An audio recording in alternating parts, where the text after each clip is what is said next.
Hey guys, welcome back with Dawn and Ian. Hope you're doing well today.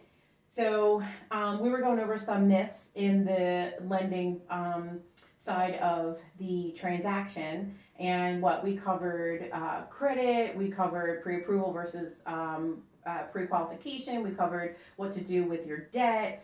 And so we just were coming back now and kind of thinking of some things that some other myths that we could do. So, do you hear any myths in the market, on not so much on the lending side, but on the real estate side? Like, is there anything that you hear on a regular basis? As a matter of fact, they do. One of the biggest things that I hear, and I'd love to know, is the thought that when you're ready to sell the house, that the best time to list it is in the spring. Is that true? No, absolutely not.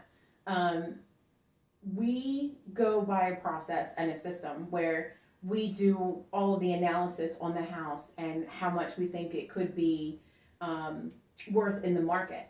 It could change from season to season. However, spring is not always the best way. People think spring is the best time because the schools are getting out, more people are going to be looking because it's warmer.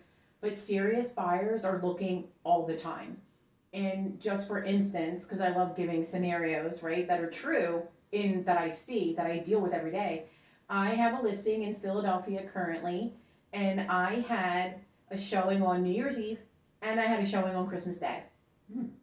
So they're serious buyers. So no, it's not always, unless it's for the client specifically needs to have that time frame, then that would be the best time for them. Just really depends. So, but spring isn't always the best time. You can sell your house anytime. That's good to know. That makes a lot of sense. One of the other things that people often say to me as a loan officer is, especially if they haven't yet started working with a real estate agent, they'll see a house for sale, they'll see that sign, Right. and they think that, they see 3 different houses that they have to call the number listed on that for sale sign in order to view the house. But that's not true, is it? No, that's not true at all. If you're driving and you want to call that person because you see it, you very well can. It's not a problem.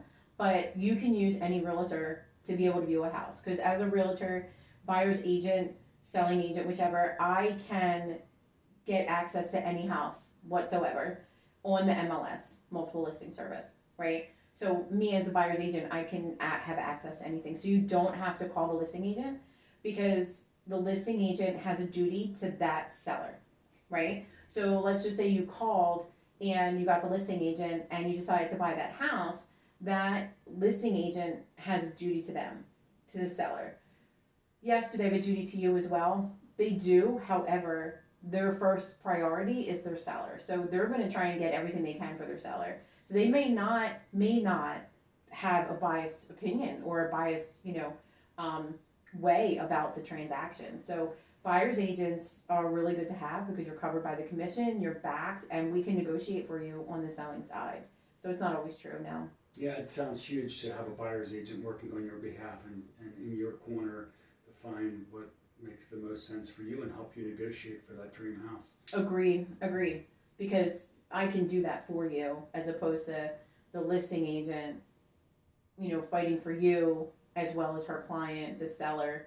It can get kind of, wonky, for lack of a better term, right? Yeah, and you build that relationship with your buyer. Yeah, that's good information. Yeah, absolutely. Yeah. So, any other ones that you found? That's about it. That's about it. Yeah. All right, cool. I hope that was of help for you guys. You can check the comments below for our information. You can reach out to us, and we'll be more than happy to help you and guide you through that process. So awesome. Thank you. Bye.